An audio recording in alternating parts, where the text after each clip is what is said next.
Hello mga kababayan. Gumawa si Mami ng nagmarinate pala ako ng guys, pork chop. Pork chop na to siya. Tapos ipiprito na lang pag dumadating galing trabaho. Oh. Ayan, sarap guys. Ang aking marinate na pork chop and chicken. Ayan, nagpula-pula. So, nakapasok. ha? Hindi pinapasok si Mule. Ayan. Hindi niyo ba tayo? Hindi.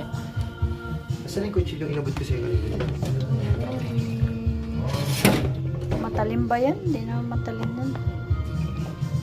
Ayan na guys, ang ating marinated na pork chop and chicken. Pinag-isa na, pinaghalo. Thank you for watching.